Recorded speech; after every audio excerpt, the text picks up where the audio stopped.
Let's say you're like me, you want an AP Royal Oak, or you're interested in the design, but you don't want to shell out a huge amount of money. Let's check out this guy.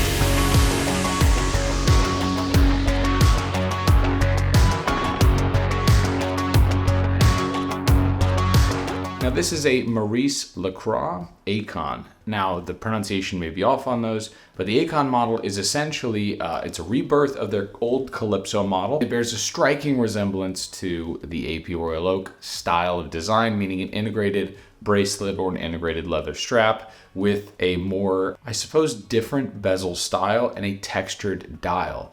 Now those are typically the hallmarks that you'll see in terms of the case architecture of an AP Royal Oak, this angled shape of the way the case shoots back down when it hits the strap, and the way the bezel sits a little higher. It's got more of angular features to it, and mainly the dial having the textured layout and these thin indices are all markers that you would see on an AP Royal Oak.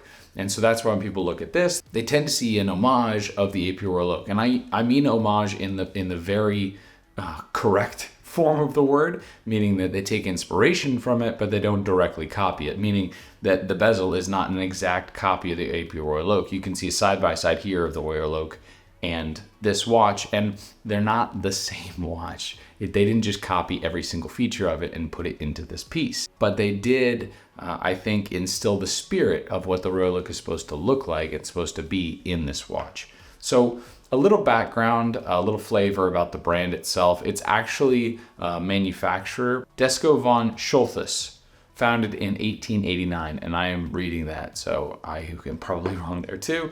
But that company was originally started in 1889. They produced a lot of watches for a long time, and then they started making basically their own branded watches in 1975. And that was under this brand name. So that's when the brand kind of started, was obviously when they started making them with this brand name on it. It got really popular in the 1980s to the point where that manufacturer actually shut down production of doing third-party cases and movements like they originally did before, and only produced their own watch. So they are, I think, in-house in terms of the case design as it can get. They weren't designers to begin with, they were manufacturers. And I enjoy the spirit of that because I come from manufacturing and that's what I do. And so I really enjoy that that's kind of how their evolution, they thought, hey, let's just make our own brand. Let's just brand it and throw it out there and see if anyone likes it. And it worked. And so I really enjoy that. And the brand is mainly known actually for this collection right here. This is their masterpiece collection. This got really popular in the 1990s, but they do really interesting things like this square gear that actually perfectly meshes with this clover style gear because the point in the square. And that's just some of the interesting things they do on their masterpiece collection. But I imagine these days their popular model is the Acon model here, which actually launched in 2016. And the Acon obviously bears a striking resemblance to the Royal Oak. So let's go through the specs of the watch itself and what I like, don't like, and my overall thoughts on it. So the watch itself is 42 millimeters in diameter. It's 11 millimeters thick. You can see all the other dimensions on there, including the lug to lug. Now, because it's got an integrated bracelet design, you're not going to have the typical feeling of this lug to lug measurement. It's going to hug the wrist quite well because of the fact that the strap is built into the watch head. And so you can see as the strap actually tapers around the wrist and kind of fits the wrist well and expands out a little bit in order to meet any wrist, like most bracelets do. And because those lugs are angled straight down, they hug your wrist in such a way that then the strap can do the rest. Now mine is a 6 3/4 inch wrist. I would say people with smaller wrists would want to try this on first before they buy it, because as I wear it, I can feel it's pretty stiff here where it tapers down around each side of my wrist. And so what that means is if you have a smaller wrist, it may not taper correctly around yours. So that's something to note. If you have smaller than 6 3/4, you may want to try it on first, especially this 42 millimeter variant, because it will probably end up feeling a little too big. If you have a larger wrist than mine, I would say you're perfectly fine. So the hallmarks this has is the textured dial. You can see those really small, fine indices, the double indices at 12, 9, and 6. You can see the date indicator there at 3 o'clock with the black background matching the dial itself, and the 6 obviously in white. You can see everything has a sheen, so it's a very polished finish on all those indices. You can see even the reflection on the crystal is this blue reflection, because I believe it's got anti-reflective coating on it. That being said, like any anti-reflective coating, you can still see a little bit of the film shine back at you, and this one's a hue or a touch blue, and so you end up with some of that blue being noticeable, which I think is actually quite nice for a watch that's all blacked out, to have a little bit of something in there. And then you've got these double lines matching those indices in terms of aesthetic around the bezel. And then you've got otherwise a very straightforward case design. In this case, you're not going to have any finishing really, because this is a PVD coating. So this is all just kind of PVD. You're not going to have like brushing versus polishing because this isn't the correct watch to see that on. I do have it on this strap. This is the strap that it came on. Obviously, the downside with integrated straps is going to be the fact that you can't really swap the strap very easily, but they still have these deployant buttons on here to take the strap off. So you can see when I take the strap off that all you can see is that little stub there. And so that is a very small lug-to-lug dimension. You better like what it comes on, because you're gonna have a heck of a time actually finding a strap that's gonna fit that, unless there's probably third-party straps out there. This has the actual piece here. It's got those double lines built in that snap in. So just keep that in mind, that you're probably stuck with whatever you buy it on. It does sit on this leather strap, but this particular one has been worn so much that it's very smooth, very, very smooth. So it makes it a really enjoyable wearing experience. I like that it's pre-curved like that, so you don't have that issue with the strap being too stiff when you first start to wear it to the point where it's uncomfortable. It does have in the back here a Sellita movement, and it's got a custom rotor. So you can see the brand name there on the balance itself. They have a little bit of touch of customization. Otherwise, it looks like a relatively standard Sellita movement that's in here, which is dependable and you can always count on. So that part is nice. I don't think everything has to be in-house, especially if you're buying an affordable version of something. In-house is a little overrated. And this is an example of a watch that is at a good price point. You can find these typically under $2,000.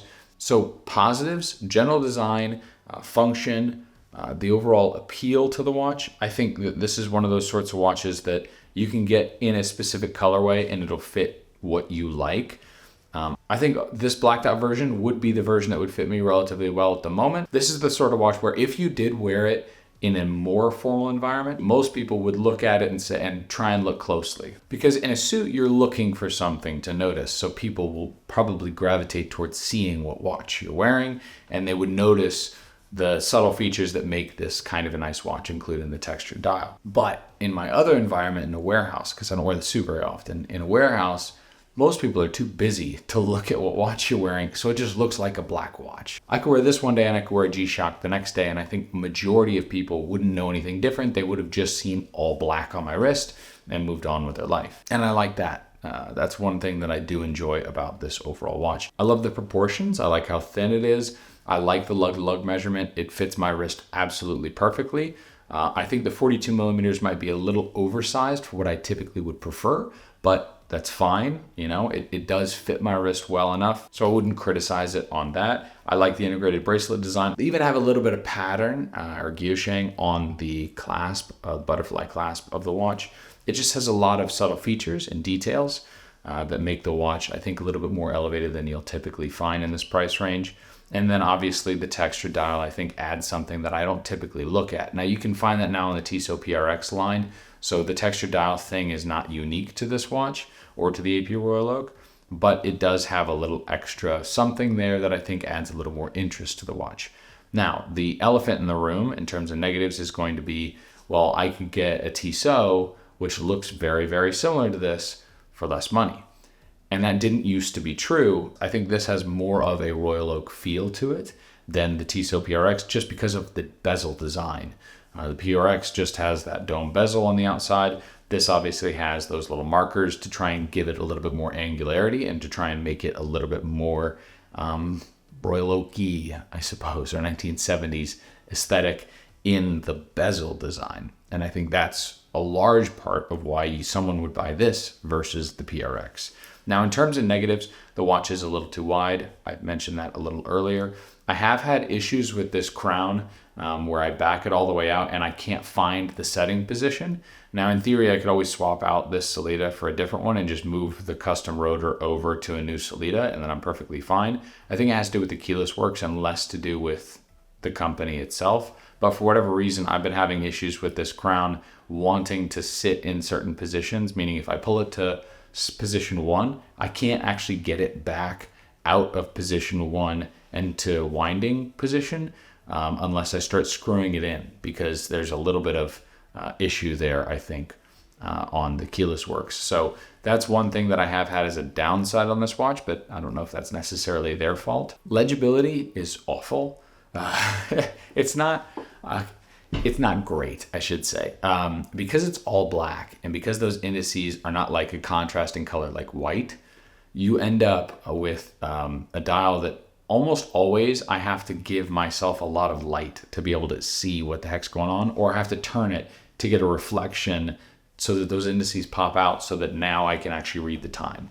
So I would say usability, what you mainly use a watch for, and I typically like very legible watches, is something that you don't really find with this. So like yesterday I wore this all day, and what I found is that I didn't look at the time very much just because I couldn't read it that well. I found myself looking at other things around me to tell me the time, like the clock on a microwave or the clock on stove or my phone. And while I did use this to see the time, when it was at night and I was driving around, I didn't use it at all because I could not see the time.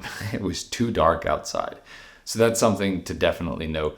I like legibility, and this obviously doesn't have that level of legibility. So that's obviously a big negative for me. Now, I'm not going to be keeping this. I am selling it. I typically buy watches in order to review them and sell them on. So that way it's unbiased. Someone isn't sending it to me and I have to give them a positive review. If I don't feel like I'm going to, then I'll just buy it, review it, sell it, try and sell it at cost. I'm not trying to make money here, but you can typically find all that stuff in the description down below. You can see the website there. As I said, I am selling this. I'm selling a few other watches as well. I tend to do a purge here at the end of the year. So details for that are down below. So let me know what you guys think about this and other AP Royal Oak alternatives. If you like this sort of video or my perspective on it, do me a favor and subscribe. And otherwise, I'll see you guys in the next one. Take care.